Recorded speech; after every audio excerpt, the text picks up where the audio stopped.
Hi guys, welcome back to another video. And this week again I'm just going to be talking about some image editing. I've not been shooting that much lately. Hopefully it will change very soon because I'm getting some new toys which I'll be chatting to you guys soon.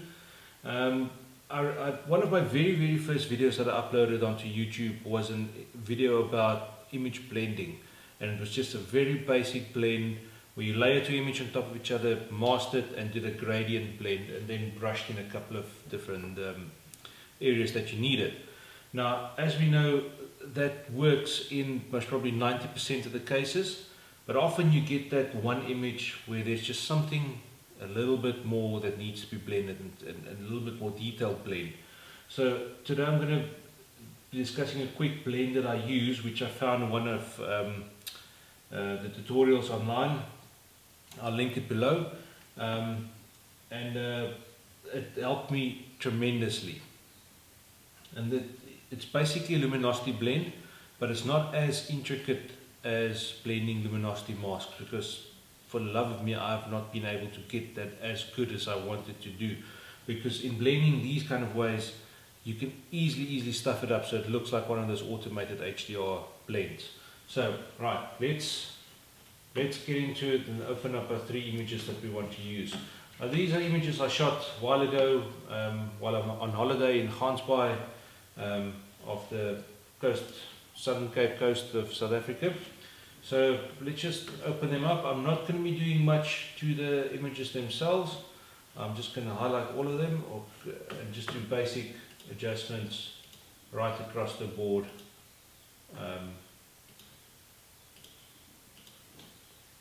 On all of the images, so that there's just a little bit of basic adjustments done to them. Basically what I'm going to be using this overexposed image as my foreground image. Then I'm going to be using the sky.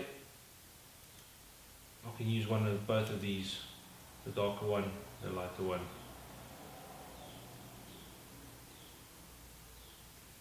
Most probably going to be using that one. So let's just untick that one and open up these two images in Photoshop. Right, there we go. There's the lighter image and the darker one. So what I'm going to do now is I'm going to copy the darker one.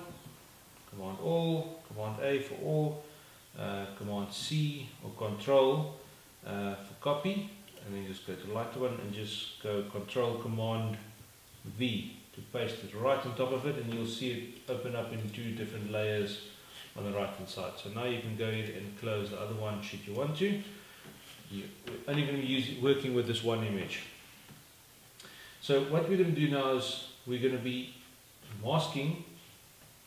What we would have done with the previous one is we would have added a mask, and we press D to take our little color blocks, our brush blocks down the bottom here to default, white on top of black, and then we would go G for gradient, and then simply drag it across the screen and see. And in this case it works perfectly. You can actually use that. Let's just step that back and just do another one. And normally this takes about 2 or 3 times to get it right. So now you can go in and take a brush.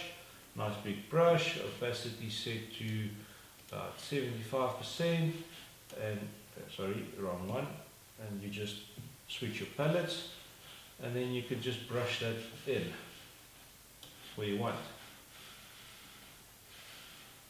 So I see that gives you a really good one, quick simple blend, but what you might get is you might get halos all along the edge of these rocks and on the horizon. Something you don't want to do when you're doing natural blend. So let's just delete that mask. Delete. Right. So now we're going to do another one. You're going to add a mask to your top layer. Once you do that, you hide the top layer itself. So you've just got your mask activated, and your bottom layer is the only one that's visible. So what you're going to do now is you're going to go to Image. You're going to go Apply Image. And immediately you'll see on the right hand side, you'll see there's effects being taken place. You'll show white and this black and white section. So all you do is you just click OK. And because these ones are selected now, so let's just go Alt, click on that. The dark ones, the dark is what's going to be hidden from the top layer, and the white ones which is going to be brought through. So what we don't want is, so let's just click that back on, you activate your layer, and there you'll see. Basically what it did is blended in all the lighter areas. Now that part on the horizon is what you want.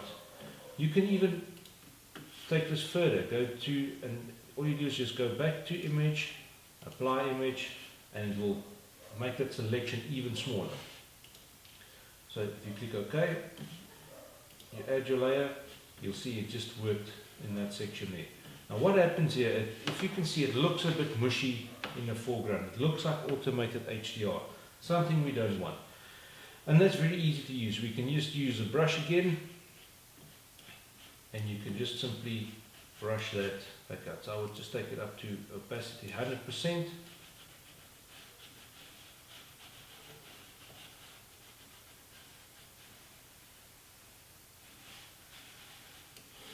And the same you can do with the sky.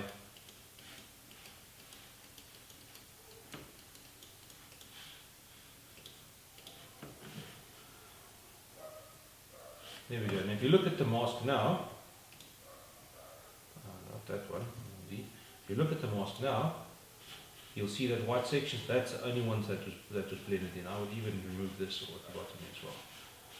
So you'll see there's a very clear line all along the edge of these houses, along the horizon. Part where I just brushed it in there, just overlapped this, but you can see the very bright highlight area is what's been mastered. So if you click on that again, and now you can see it still looks a little bit HDR-ish, but that's something we can quickly clear up with the brush. So what you do is you just take your brush down to, let's say 24%, and you can switch it to the white, big brush, and just go brush it right through, and it will just take off that grungy flat edge that you get with the automated HDR look. So turning it off and on, you can see that blending. See it went a little bit over through onto the rocks. Nothing hectic that we can worry about. Just switch up your brush again, and you just go over that. Should be bothering you. There we go.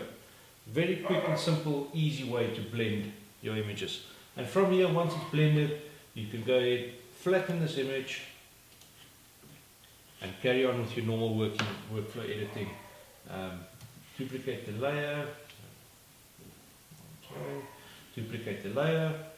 Take out that horrible dust spot there. You can zoom in, and from here on, I would go and use my same workflow that I do with my neck filters, the color effects workflow. I'll link that up at the back of the video, and yeah, it's easy as that. So if there's any other things you would like me to do, discuss, got some really cool toys coming in soon that I will definitely be reviewing, chatting about a bit about more. So some cool videos coming in the near future, and I want to get more of these videos active every week. So please subscribe at the bottom, turn on notifications so that when I do upload stuff that you know about it. And I'm looking forward to seeing all the questions, the comments, and to hear from all of you guys all over the world where you are. Thank you again. See you soon. Cheers.